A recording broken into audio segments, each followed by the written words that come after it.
Yo, what is up, everybody? Welcome to Heaven Bound Podcast. Today, we're talking about careers. Yeah. All right, so first, we're going to kind of go into, Christian careers, like pastoring, stuff like that.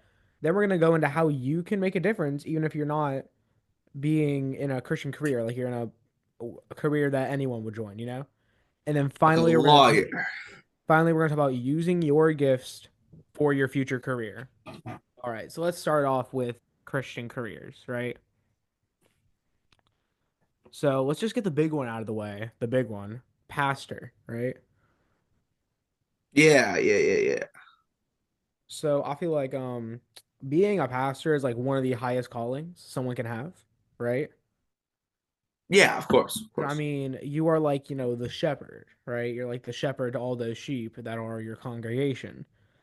So if you are called to be a pastor, that means, God trusts you, but also that means you have a very big responsibility.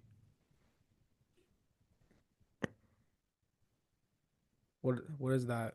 What you're doing with your hand? Are you raising your hand? Yes, John. Okay, so like what isn't a pastor kind of similar in a way, like responsibility wise to a youth leader? Yes, but on a much larger scale because they're in charge of like the main congregation and then everything else that goes on with it. Don't forget they're in charge of the entire church, which means they're at the church finances. Every church event has to go by them.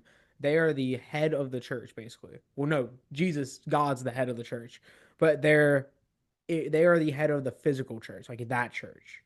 If you know what I'm saying. Nuh-uh. What do you mean? Jesus is still at the top of that church. Yeah, but when it comes to like finances and stuff like that, like when it comes to like the actual like business worldly part of that, he is the top dog. Whatever you say, pal.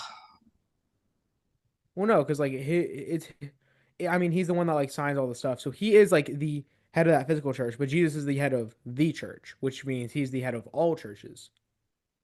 But when it comes to the responsibility of that specific church, the pastor would be the physical head of the church, if that makes sense. Sure, sure. There's also youth leaders. They're pretty important. Oh yeah, I mean, think about it. The youth are like the next generation of Christians. So you gotta raise them up very well, because like a teenager is like when you like start really getting into this is like who I am, this is how I feel, and like a bunch of random stuff starts hitting you. So a youth leader's gotta be able to deal with like the teen drama, and it's so much different than like problems that an adult would have. Yeah, because like teens are just weird like that. Yeah. And Imagine being a before you get mad, we're teenager. teens, so we can say that. Like, imagine being a teenager. John, you're 14. Okay. I forgot Anyway, about that too. I thought I was 13. My bad. come on, John. Can't remember his own age. Like, what is this? I just turned 14. Cut me some break. Cut me some break. He's still getting used to it. I'm still getting used to being old. No. Being old is crazy. I'm Being 16. old, Does that make aka me a being dinosaur? 14. Like, what is this? Anyway, moving on. But no, youth pastors are definitely very important because they're raising that next generation, which are going to turn to the next Christians, which then have to go out into the world, as Jesus said, and spread the gospel. So yes, very important that you have good youth pastor, good youth leaders. There's also worship leaders. Ooh, now worship is also incredibly important. So I'm pretty sure, I could be wrong, but I'm pretty sure we're both on our church's worship teams. Me and Eli. I'm on my church's youth worship team. Oh, okay. Well, same thing. Just Yeah, youth. same. I mean, Just, same just difference, youth. but It's just for the youth. yeah. Yeah. But yeah, I mean, you have to. I mean, you are going up in front of everybody and leading them in worship, meaning that your heart has to be in worship. So you gotta like if you got junk in your life that you can't deal with, like I don't think you should really go up there because I mean you got to deal with your stuff before you can start trying to lead other people because then it's not genuine worship. You know what I'm saying? Well, it's the same thing for every other Yeah, thing. true. You shouldn't do it if you got junk and you have to deal with. If you have to deal with stuff and there's stuff that you're dealing with that you have to get over first, you shouldn't be a pastor.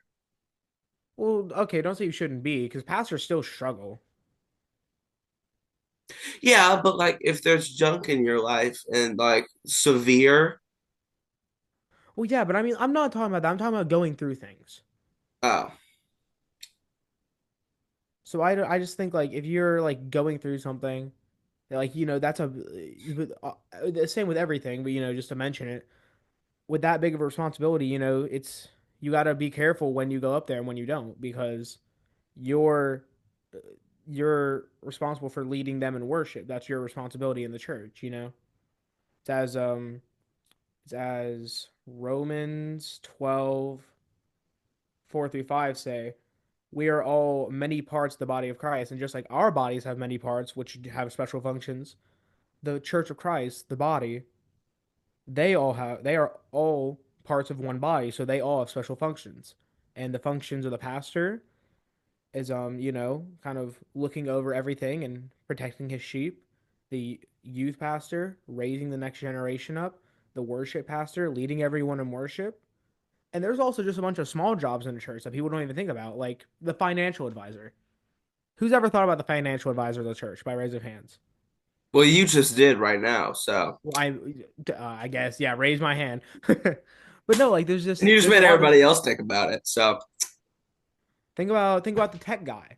You probably think about him a bit more when when he messes up and you like look behind you like oh, we love our media pastor. I know, but you do it like when like the words are on the screen and he And it's messes up. wrong. It's like, hey, You look pal, back at him like you good. You look back like you good. You chilling. Like we all do that. Everyone's done that.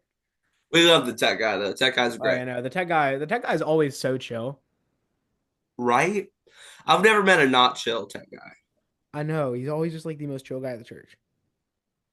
Unless you're Pentecostal, no one's chill as Pentecostal. We're Pentecostal.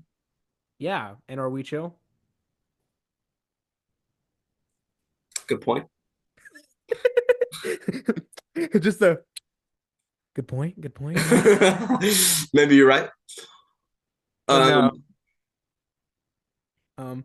So yeah, those are all very, very important parts of the church. Every part of the church is important. It all needs to work together to get the church running. yeah, if we didn't have the media guy, then you wouldn't have those lyrics on the screen. And we bet, and you best believe that you do not know half the songs in the church. Okay, I don't know half the songs that my church sings. Sometimes I'm like, oh, it's that one. Oh, okay, I see the little lyric. Yeah, I don't really have to know the songs. yeah, you kind of have it right in front of you. He plays piano, in case you couldn't tell. Ahem. Yeah, he has that like right in front of. For those on Spotify, he just showed him his chord sheet. He has that in front of him at all It's times. actually called a tab sheet. My bad.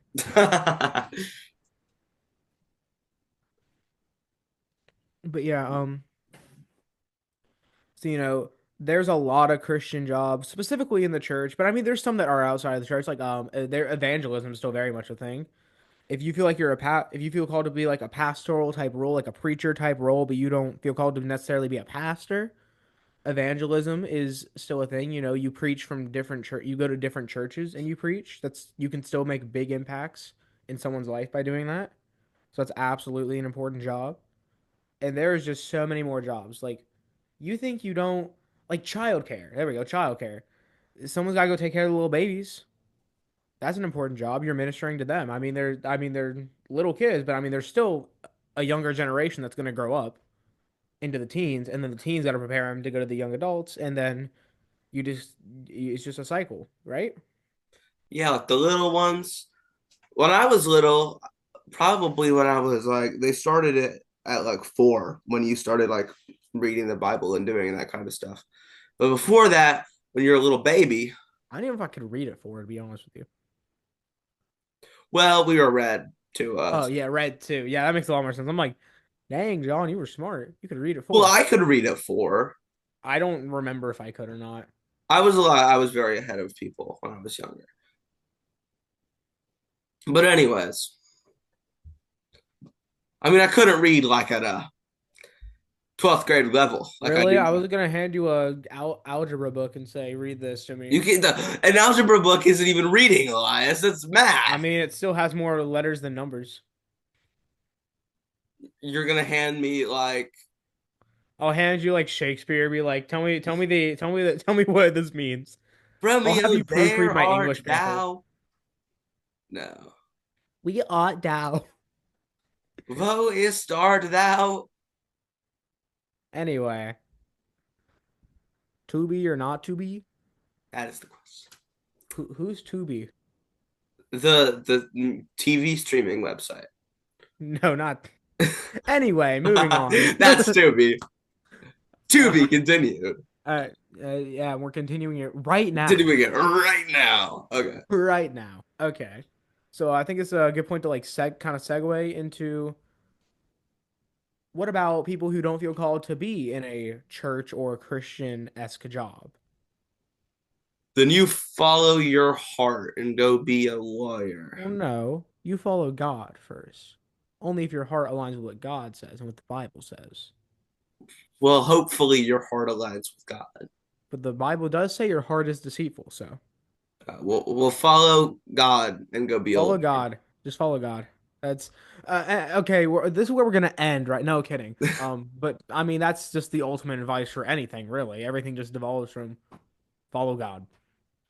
Yeah, but if you're being called to be a doctor, that's an important job. Yeah, it's absolutely important. I mean, you're saving lives, right? Yeah.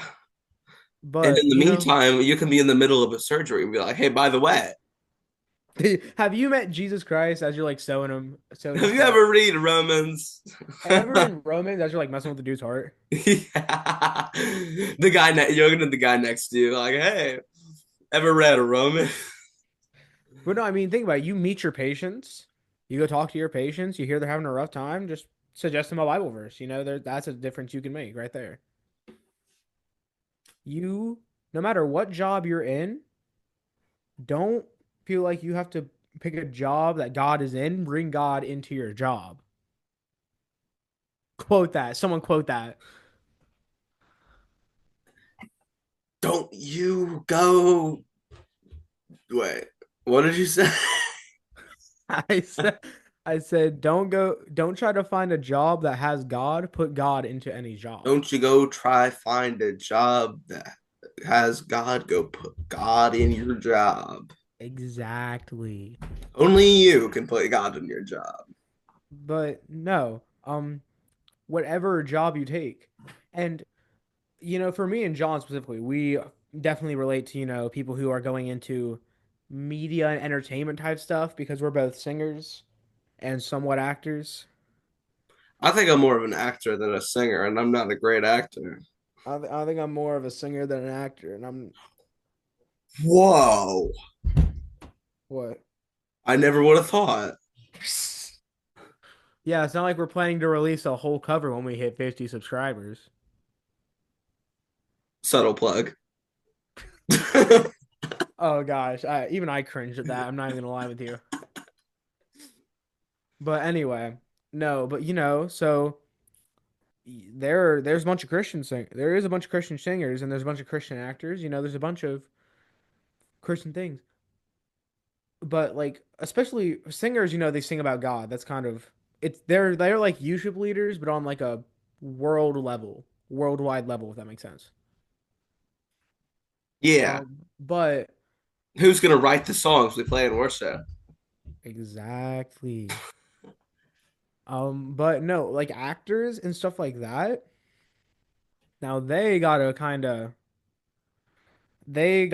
be very careful what roles they pick because Like, let's say you play a role that like just has a bunch of cussing and like completely dejects God. Sure, you're playing a role, but that's still cursing God.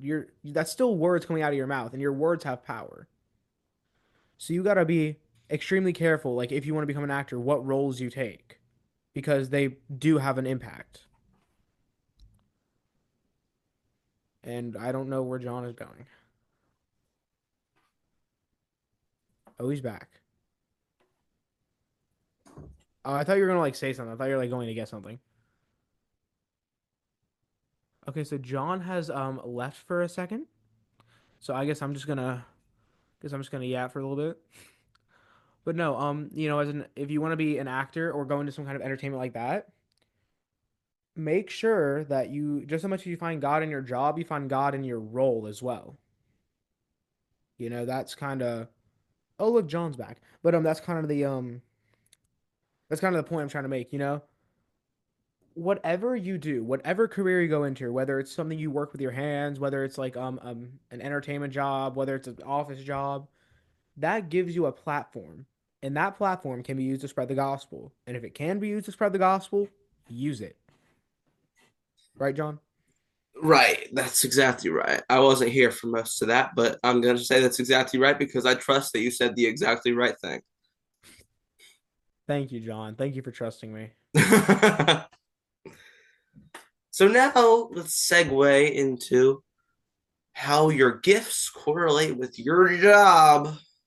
Let me actually look up that verse real quick. I wasn't preparing to use this, but it's a really good verse that I've been learning recently. Oh, surprise verse, guys. Surprise verse. It's Romans 12, 4 through 5. Oh no, wait, it's sorry, it's 6 and 7. My bad. Huh. Romans 12, 6 and 7. 4 and 5 I used earlier. Okay, this is from I'm gonna get it from the I'm gonna get it from the amplified version. John, you talk for a little bit while I look this up. Yeah, so what we're going to do is we're going to segue into how your gifts correlate with your job. All right, so Romans 12, 6 through 7. Since we have this from the Amplified Bible. Since we have gifts that differ according to the grace given to us, each of us is to use them accordingly. If someone has a gift of prophecy, let them speak a new message from God to his people, in proportion to the faith possessed. If service in the act of serving, or he who teaches in the act of teaching. And it's a lot of confusing words, I know, but what that's basically saying is God gives each of us special gifts. And if you have a certain gift to do a certain thing well, do it. In the examples to give, if God gives you the ability to prophesy, then speak with as much faith as God has given you. That's what it says in the New Living Translation. Wait, what Or, was that? what What was was that? the verse? What was the verse? Romans 12, 6 through 7. Romans 12, 6 through 7. Okay, I was just looking it up so I could Yeah, read it myself because I kind of zoned out when you were reading it. it's Um, fine.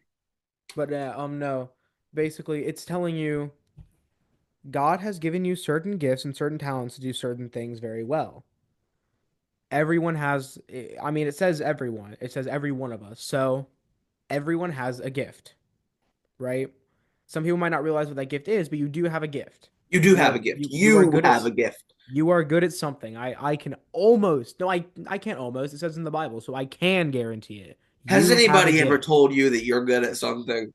Well, here we are to tell you you're good at something. You're good at something. I might not know what that thing is, but you are good at something. And people don't even think about it. Like you just might be good at listening and talking to people. That's a great job. You know where you can use that? You can use that to maybe go study psychology and then you can become a therapist or a counselor. School counselors. Lord, we need those. We Them need school school counselors. counselors are fire. I love the school counselors. I mean, yeah, and we need them. We especially Christian ones that are like lead them down the correct way. Especially like Christian ones that'll, lead them down the biblical path. Even if they don't Yeah, use the there's Bible. some school counselors out there that you don't want to mess with because they're not good for you. Exactly. There's some that are like they try to push they don't believe in God, so they're not going to push, godly advice Yeah. onto you. So, it's very, so we need more like Christian therapists, Christian counselors, stuff like that.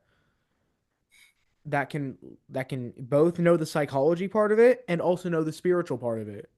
So that way you can meld them both together and use both to get them to the because there is only so much someone can do for themselves. Only God can change a heart. You can bring it's like that famous saying. You can bring the horse to the water, but you can't make him drink. You can't change nobody You can't change nobody, but you can unless bring you're them to really the good place at to it. be No, I'm changed. kidding. You can't change You, anybody. you can help, but you cannot. You can bring them to the place to be changed, and you can show them the way to be changed. You can be like, here's where you need to go. This is what you need to do. But you can't make them do it. Unless you're a really good talker. No, I'm kidding. No, because inevitably it's going to be God who changes their heart. Yeah. And so that's why you need to bring God into anything you do and you need to use those gifts because you do have a gift. I don't know how many times I have to say this because I've heard so many people be like, "Oh, I don't have any talents. I'm not good at anything." You're good at something. I can guarantee it because it says it in the Bible. And the Bible states that it can't lie. So if you believe the Bible, you have to believe that you have a gift. You can't pick and choose. You have a gift. Well, I would say that even if you don't believe in the Bible, you have a gift. Yeah. I mean, you have a gift. You have something that you're You good might at. be talented at bouncing balls on your head. And you know, there's a Christian juggler came to my school. He tells Bible stories through juggling and comedic acts like that. There's Christian comedians. Look up Tim Hawkins. Tim Hawkins, not Hawkins. Tim Hawkins. Yeah, we're not talking Hawkins. about the scientist guy. We're No, talking. not talking about that guy. We're talking about Tim Hawkins. He's a hilarious comedian and he's Christian. And he does Christian comedy. I gotta look that guy up. He should be funny. He's very funny. I imagine. I can But know. yeah, it's but literally any job, any gift you have can be used for God and absolutely. If you have been zoned out this entire video and you don't take anything from it, take this. This is the main point of what I'm trying to get to here. Use your gifts for a career and use that career to uplift God because at the end of the day, that's our purpose, right? Right, John? That is correct. Well, thank you guys for tuning into this episode. Yeah, I just got the picture running out of Yep, we time. just oh, there it is. Hey, there it is. The little time left. That means we're running out of time. We're So running out of time, so we gotta hurry this up. Thank you guys for coming. It's great to have an audience, even though it's not a big audience. So cool. yeah, thank you guys for watching, All and right. always have a blessed day. See y'all.